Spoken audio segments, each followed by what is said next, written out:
Hello tout le monde, j'espère que vous allez bien. Ici, comme chez vous, j'imagine, il fait très chaud.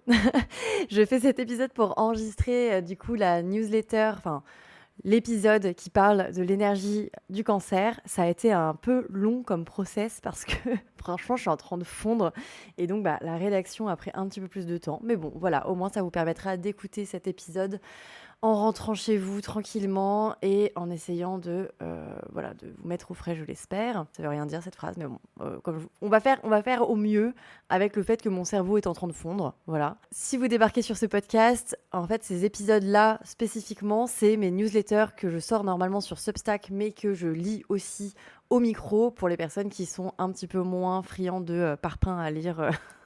Parce que généralement, je ponds quand même des choses qui sont digestes, mais qui sont un peu longues. Voilà, donc l'idée, c'est que je vais vous lire ma newsletter. Puis si vous préférez le format écrit, je vous mets le lien en description. Voilà.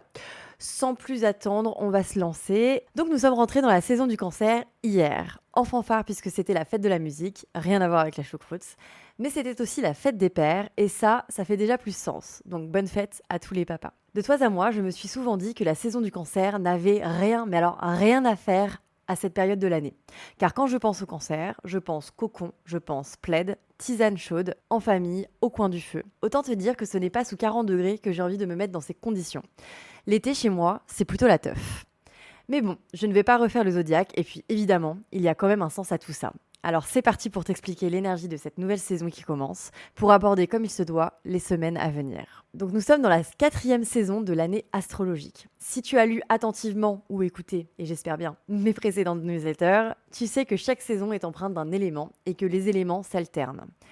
Après le feu du bélier, la terre du taureau, l'air du gémeaux, place à l'eau du cancer. En astrologie, l'eau parle de notre intériorité, des émotions, de l'énergétique, de ce qui se transmet par les liens invisibles, que ce soit le fait de ressentir une atmosphère par exemple, ou de porter le poids d'un héritage. L'eau parle également de l'inconscient et du passé. Et c'est précisément ce dont parle le cancer. Nos racines, notre héritage pas facile à dire ça. Notre héritage transgénérationnel, que ce soit les valeurs familiales, les croyances ou même, moins sympa, les traumas. Le cancer est une énergie cardinale, c'est-à-dire initiatrice, créatrice. Chaque signe cardinal crée quelque chose qui lui est propre. Le cancer, symbole du passé, de l'ancrage et des racines, crée la notion de clan. Le clan d'où l'on vient est celui que l'on construit à notre tour. En saison du Gémeaux, on s'est ouvert. Après la stabilité du Taureau, on a accepté de sortir de notre zone de confort pour explorer notre environnement avec curiosité. On a tissé des liens, exploré des idées, échangé sur des projets. C'était une énergie légère et fluide. Le cancer arrive et dit « Alors c'est super d'explorer, j'ai rencontré plein de gens, mais maintenant, j'ai envie de fonder quelque chose de solide. Une famille. » Bam, tout de suite ça calme.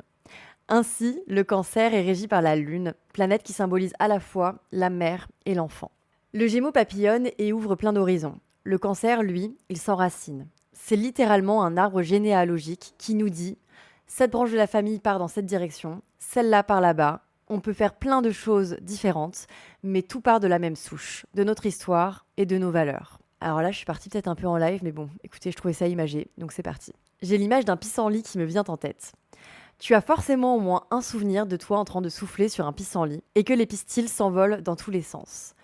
Le pissenlit, c'est l'énergie du Gémeaux. Toi, enfant qui souffle sur le pissenlit, c'est l'énergie du cancer. C'est ta maman qui t'a montré comment faire pour souffler sur ce pissenlit, comme sa maman ou son papa ou son grand frère lui avait montré avant ça, dans sa propre enfance.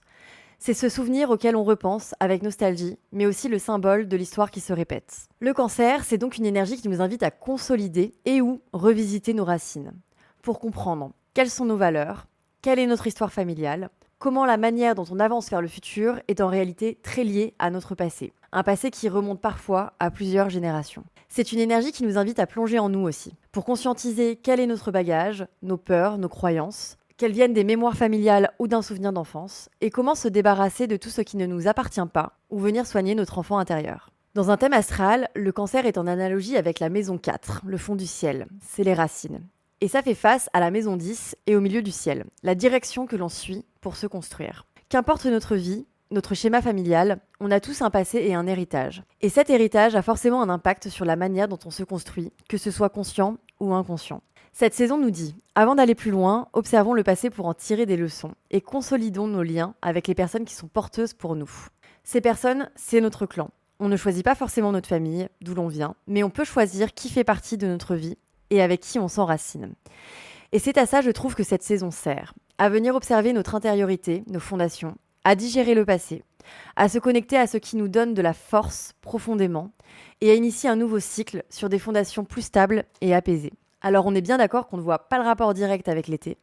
Et pourtant, l'été, c'est retourner parfois dans sa maison d'enfance ou profiter de sa famille. C'est retrouver ses amis, rester jusqu'à 3 heures du mat à refaire le monde avec les gens qu'on aime vraiment. C'est prendre le temps de parler de choses profondes, recréer du lien quand le reste de l'année nous donne l'impression d'être pris dans un vortex. Donc finalement tout ça, c'est très Cancer. Alors en cette belle saison, profitons à fond des nôtres et soyons là pour celles et ceux qui se sentent un peu plus seuls. Une pensée d'ailleurs aux anciens qui souffrent encore plus que nous de ces températures délirantes. Profitons-en aussi pour nous recentrer. Observons nos racines, lavons nos blessures dans l'eau salée de la mer, laissons-nous submerger par l'émotion, rions et pleurons comme des enfants. Profitons des odeurs et des paysages qui créent des réminiscences en nous. Bref, c'est ça la saison du Cancer, revenir à l'essentiel, et je nous souhaite à toutes et tous de réussir à en profiter pleinement. Comme vous le voyez, j'étais assez inspirée sur une note un petit peu poétique. Donc maintenant, je vais passer à la partie où je vais vous donner quelques dates clés. Alors, donc le 30 juin, on a la pleine lune en Capricorne, une lunaison sur l'axe des racines et de la construction.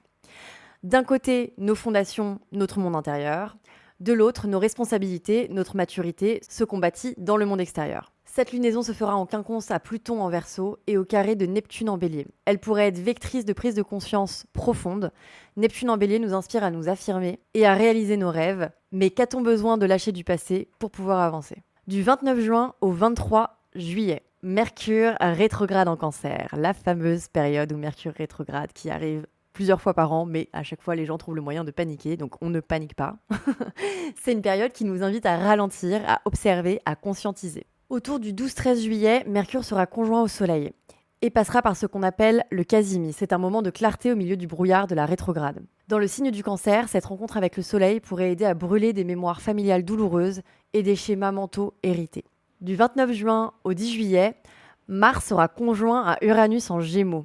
Un vent de rébellion dans l'air. L'envie de s'affranchir, d'agir selon nos propres idées, même si elles détonnent avec ce qui est habituel. Des rencontres inattendues, des envies de tout foutre en l'air et de partir dans une direction surprenante. C'est normal, tout va bien, mais surveillons notre impulsivité. Cette conjonction sera au trigone de Pluton, en d'autres termes, ça va déménager. Le 14 juillet, ça sera la nouvelle lune en Cancer. Donc un nouveau cycle s'ouvre. C'est le moment de semer des graines autour de notre sécurité intérieure, de notre notion de foyer et de notre clan. Qui fait partie de nos vies et avec qui veut-on s'enraciner ? Et côté coulisses d'Astro Because Why Not, qu'est-ce qui se passe ? J'ai décidé de repenser mes consultations le temps de l'été. Donc habituellement, je fais mes consultations en visio.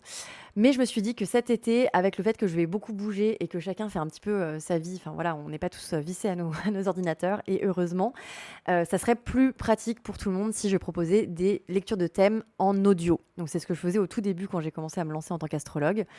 J'envoie une lecture d'1 heure où je parle, voilà, je fais l'analyse du thème, et vous l'écoutez les doigts de pied en éventail au bord de la mer. C'est quand même super. Donc j'ai lancé plusieurs créneaux, mais j'ai été vraiment ratissée. Il me reste plus que 4 créneaux en août. Donc si vous voulez réserver cette lecture, n'hésitez pas à le faire rapidement. Je pense que comme c'est un format qui a l'air de prendre, hein, vu que c'est parti vraiment très rapidement, à l'avenir, je pense que je ferai des créneaux en visio et des créneaux en audio. Comme ça, tout le monde sera content. J'ai sorti aussi une FAQ spéciale se lancer sur les réseaux sociaux parce que j'avais eu plein de questions sur la création de contenu, autre que l'astrologie, mais vraiment comment se lancer sur les réseaux sociaux. Donc, je vous mets le lien en description.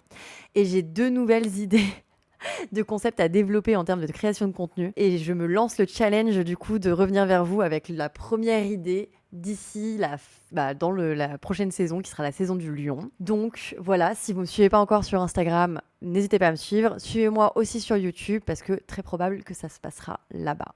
Voilà, c'est tout pour moi. J'espère que ça vous aura plu. Faut se dire que j'ai écrit tout ça en étant vraiment en train de fondre. Donc voilà, l'exercice était vraiment pas évident. Je suis là moi-même en train de commencer à me prendre le soleil qui transperce par la fenêtre. Donc il va être temps pour moi de raccrocher le micro. Je vous dis à très vite et puis je vous souhaite surtout bon courage avec la vague de chaleur. Salut! Attends, reste 2 secondes. Déjà, merci beaucoup d'avoir écouté cet épisode jusqu'au bout, ça me fait super plaisir. Si tu apprécies mon contenu, s'il te plaît, lâche-moi un petit like pour m'aider dans le référencement, franchement, ça m'aiderait trop. Tu peux aussi me retrouver sur mes réseaux sociaux, Astro Because Why Not, et surtout, n'hésite pas, si tu souhaites faire une consultation avec moi, tu peux retrouver toutes mes informations concernant mes lectures de thèmes sur le lien de mon site disponible en description ou sur mes réseaux sociaux @astrobecauseWhyNot. Tu peux aussi m'envoyer un petit mail à astrobecauseWhyNot@gmail.com. À très vite.